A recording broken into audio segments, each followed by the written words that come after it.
Good evening, everyone. Welcome back once again to Vicious Rants. And of course, I'm your host, your YouTube. Let's sign off and imitated, never duplicated superstar Tim Vicious. And we are talking about Raw this week was in Little Rock, Arkansas. Now, before we do, big news that did get announced. I mentioned it last week. AEW did put out the teaser saying, oh, they're going to announce the drop date for their show on TNT. They officially announced it a day or two after they did it. So it's, if you haven't seen it, you know, if you missed the announcement, I should say, October 2nd, that's a Wednesday, so I can't really, I mean, you think about it, it makes sense. You think about it because you're going to have prime time live, and your only competitors really is Wednesday, that's NXT. While NXT is an amazing product, still, you're going to have people that are going to be like, oh, well, I've already seen the spoilers, so no. Yeah, you'll get idiots like that instead of, you know, people that, you know, okay, here's a good example. You knew the good guys were going to win at the end of every superhero movie you watched, right? But you watched it anyway. So, screw it. Watch what you like. Hell, there ain't nothing saying you can't have NXT on a laptop and AEW on the TV. Gadzooks. Yeah. So, with that said, let's start the show. Started off with a mixed tag match for the 24/7 title. Drake Maverick and his wife Renee, which, whew, man, Maverick, dude, you've been with your wife who, okay, if you have not seen Drake Maverick's wife, good Lord, there's a reason why I need heart medication on Monday and Tuesdays. And, yeah, also, side note, if you have not known this yet, you need to go, like I said before, contributor to the show, LFC Lingerie Fighting Championship. You check them out. Drake Maverick's wife, Renee, competed there before coming to WWE. So, yeah. That's all I'm going to leave that at. Drake Maverick, his wife Renee, going against R-Truth and Carmella. This, yeah, and I cannot shit on the 24/7 title because it is fucking hilarious. You know, and if you can make me laugh, it's a rule of thumb. You make me laugh, I can't get mad at you. I'm sorry, but that's all it is, plain and simple. You know, and God bless, this is fucking funny ass shit. You know, it was obviously one-sided, literally, the entire time. Match came to Truth wound up winning. I think he did like honestly, I don't even remember how the win happened. All I know is Truth won because they said it was a mosh pit mixed tag match, which, I don't know, made no sense to me, but okay. They had that. Next thing you know, everyone that was outside the ring climbed in, dogpiled Truth, and next thing you know, it was, and ref counted, and it was, who the hell's the winner? Next thing you know, you see Mike Kanellis grabbing the title and running for his life, getting in, locking himself in a locker room, and then running to the back, locking himself in one of the locker rooms. Next thing you know, you see his wife coming through. Make way, pregnant lady coming through, banging on the door. Michael, open this door now. Who is it? It's your wife. How do I know it's you? And it's not just Carmella trying to trick me. Because if you don't open this door, I'm going to break it down and kick you in your vagina. I'm going to break it down and kick you in the vagina is gotta be the best line of 2019 from Monday Night Raw. I'm sorry, but you you cannot fucking beat that. Okay, Heyman has set the standard for best line of 2019. Eric, you have got to step your Eric Bischoff has got to step his game up now with that shit, with his shit. But yeah, next thing you know, Maria Kanellis gets in there. Mike starts bragging about on how, you know, he did this for her, he did this for their child, all this, that, and the other. And then she was, yeah, now get down. Lay down. She made him lay down. She put her foot on top. Ref was in there, 1, 2, 3. So now we have a new 24/7 champion. And not only that, the first in history pregnant champ. So, I don't know, would that technically mean that their unborn child is co-champion then? Just food for thought. Either way, that's fucking good ass, that's a good idea, you know? I mean, ain't no one gonna lay their hand on a pregnant lady, so, you know, for the next couple months, she can just lounge around, sit back, and sip on iced tea on for the next couple months until, you know, baby's born. Next up, we got so anyways, after that, next up, we got a gauntlet match to determine who's going to face Uncle Allen at SummerSlam for the U.S. title. Starting off, it's Rey Mysterio and Cesaro, which, honestly, given everyone that competed in this match, I would have loved to have seen any of them against AJ. Because it would have been good shit. So, but as far as Rey and Cesaro go, man, they had some, it was great. They set this tone for the gauntlet match. Great back and forth, you know. Absolutely love the action on it. At one point, it did look like Rey tweaked his knee a little. You know, he was walking around, though, but you could see him going to grab it like, come on, come on. You know, but hopefully he was just working it, doing work, and it wasn't legit. You know, because, I mean, I think he said he's had like 12 or 15 surgeries on his knee. You know, but, whew. Really hope he didn't hurt it.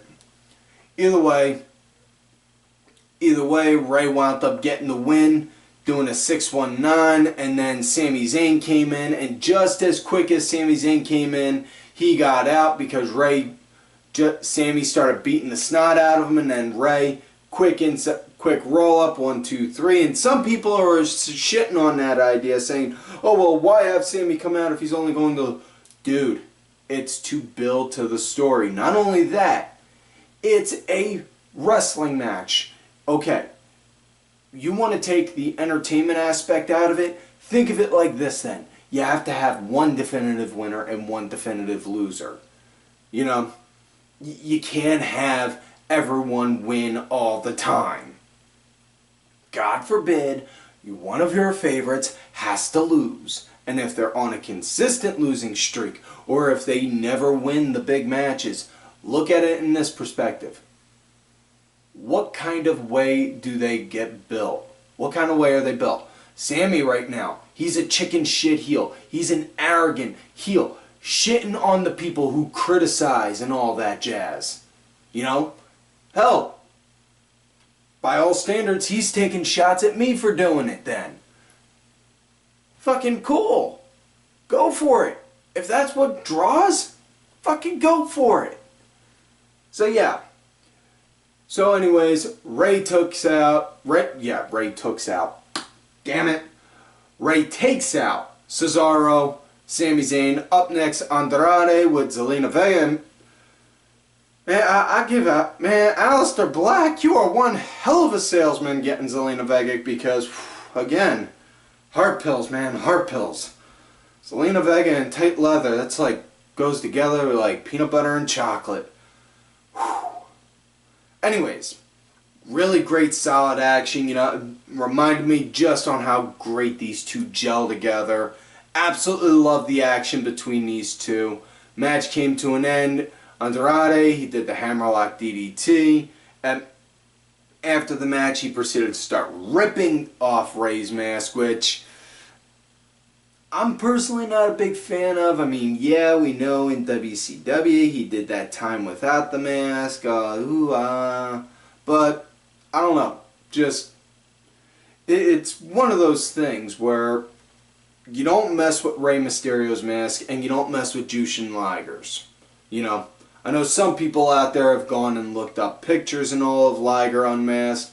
That's one of the few things in wrestling I want to remain as a mystery. I do not ever want to know what Liger looked like under that mask.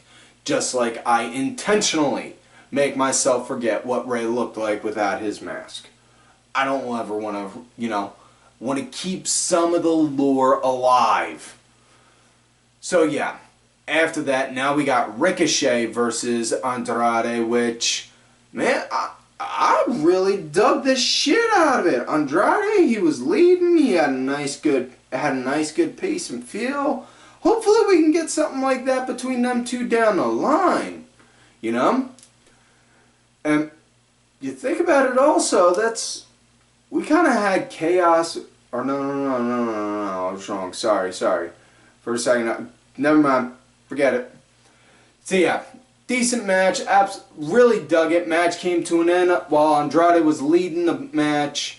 Ricochet, he wound up doing a reverse Rana to get as a quick escape from the hammerlock, and then wound up capitalizing while Andrade was down. Got up, did the 630, boom. So yeah, so Ricochet's going off to face AJ Styles at SummerSlam. Next up, we got triple threat tag action.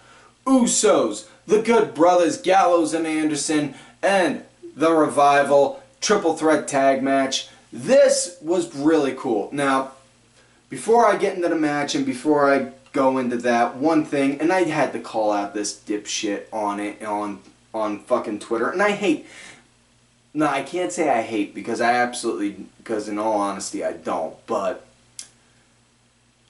you know, it's come to a point to where calling out dipshits on Twitter who try and make themselves sound almost Dave Meltzer like, saying, oh well, sources have told me that, sources say, dude, shut the hell up. You know, just shut up. Saying that you got sources in WWE, dude, you ain't got shit. You hear shit from second and third hand people who try and pass shit on just to get feelers out on stuff. 9 out of 10 times. And not only that, you go off and try and say you got shit like that, like Dave Meltzer. Congratulations, you sound like a wrestling reporter. That's like saying you're the fucking smartest kid with Down syndrome. Yeah. I had to call out some dipshit who wound up trying to pull out saying, oh well, now that AJ Styles, Gallows and Anderson are all together, sources told me that they're going to be getting a considerable push. Dude, that's not a source, that's just common fucking sense. You watch enough wrestling, you can put 2 and 2 together almost like that. I mean, Christ, the way my brain's fucking wired, I'm like Wrestling Grain Man. Why do you think it's easy for me to see shit? Now, with that said, let's get into the match. Really good action at the start between Usos and Revival. Really dug on how, you know, for the most part, Gallows and Anderson, they didn't even really have to get in, and that worked to their advantage because, you know, you can have it like, well, they didn't have to compete. The only time they got to come in, save a pin, you know, or when they want to capitalize to go in for the kill. Now, Good Brothers came in after the commercial break, and then they started having some action. The Usos wound up getting the hot tag, and then next thing you know, we got big Rimmer action, flim-flam shit going on, everyone thrown around on the outside. Gallows wound up doing a blind tag, tagging himself in from one of the Revival. Next thing you know, as all this action's going on, the Revival hit Shatter Machine on one of the Usos. They think they're going for it. Gallows tosses the Revival, Gallows and Anderson clear house, get the Revival out. Next thing you know, they set up one of the Usos, Magic Killer, 1, 2, 3, and the Good Brothers are now tag champs again.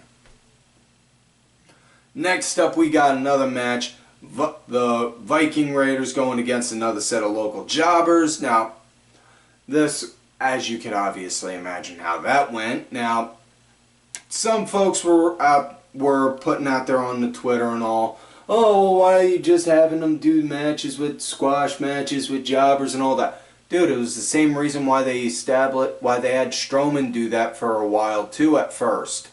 Establish them, make them see that, hey, these are our current guys. We're gonna set the build up. Not only that, I'm not sure people quite understand the concept of a squash match. It's meant to make them look and be presented in a dominant manner, like monsters. You know? And not only that, if they were in legitimate tag teams, like we'll say, for example, if they'd have had them going against like Usos or Revival, you know, people would be saying that, oh, well, they're burying those teams. So, fuck that.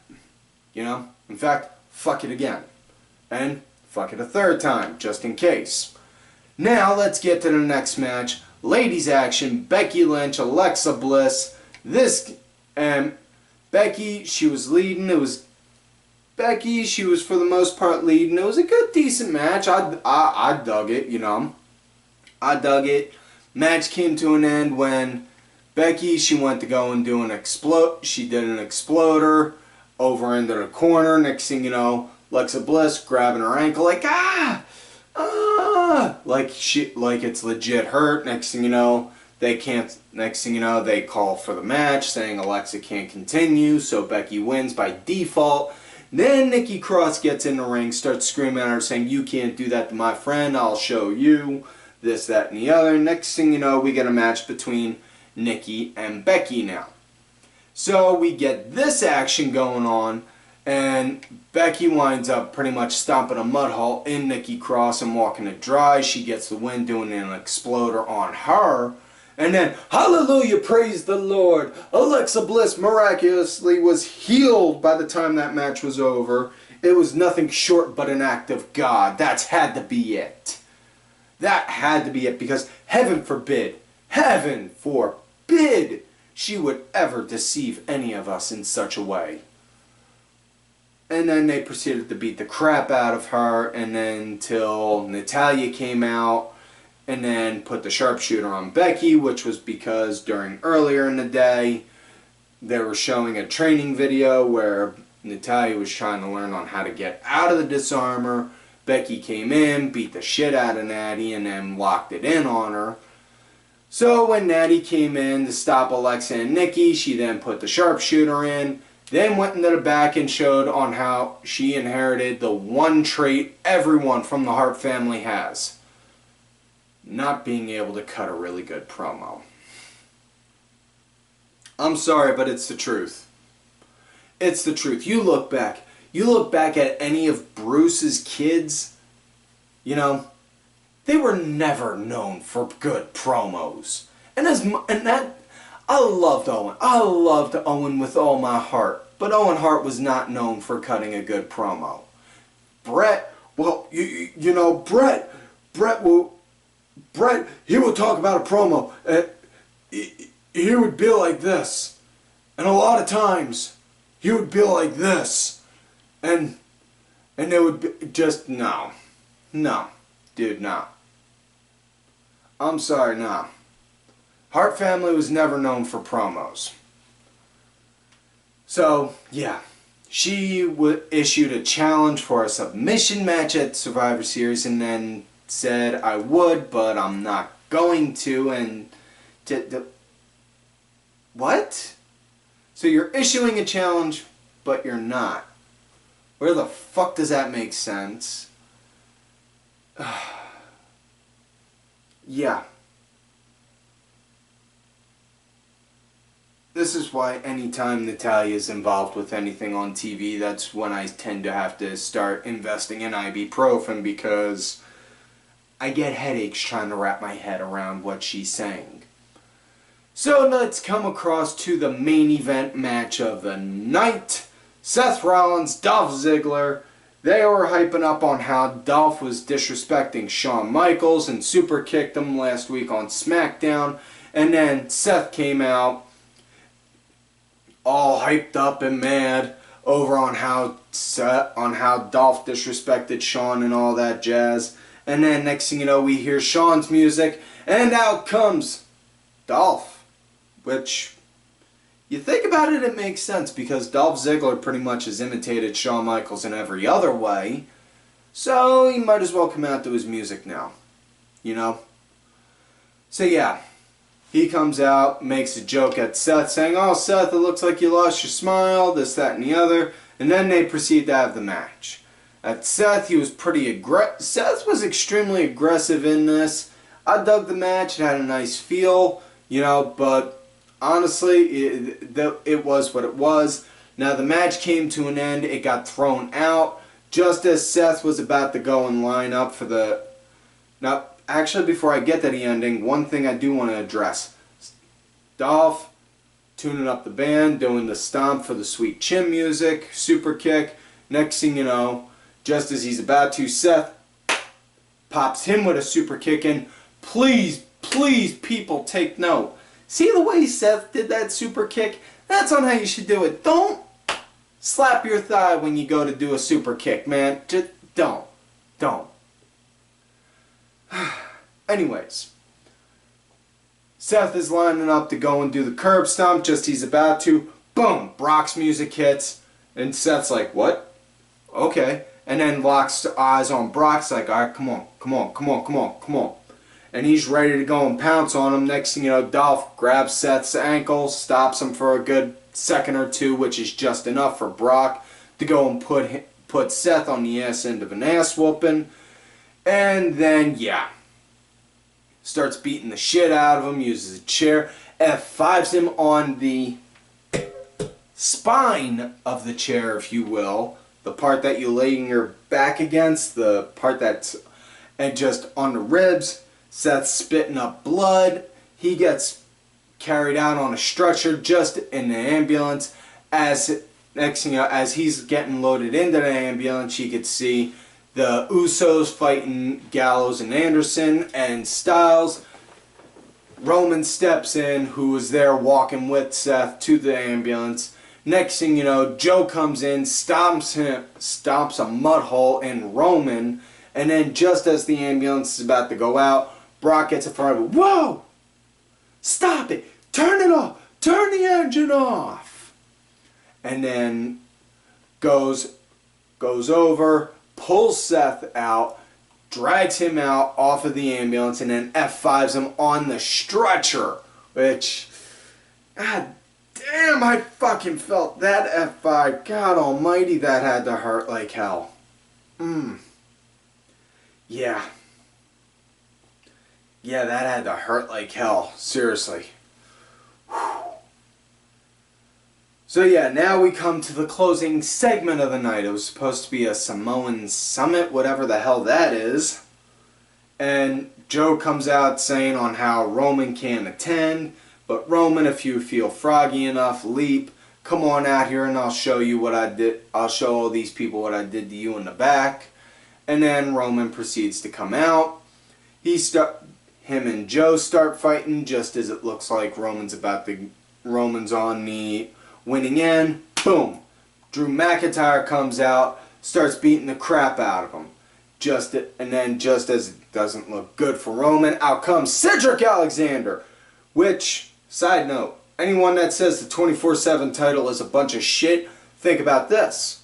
Cedric Alexander, former 24/7 champion, then put in a pivotal spot, main evented Monday Night Raw, then put in a pivotal spot, having a serious match with Drew McIntyre, now coming to the aid of Roman Reigns.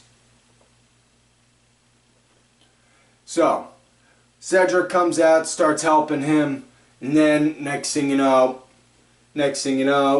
Gallows and Anderson are out there, and then the Usos, and then Cedric.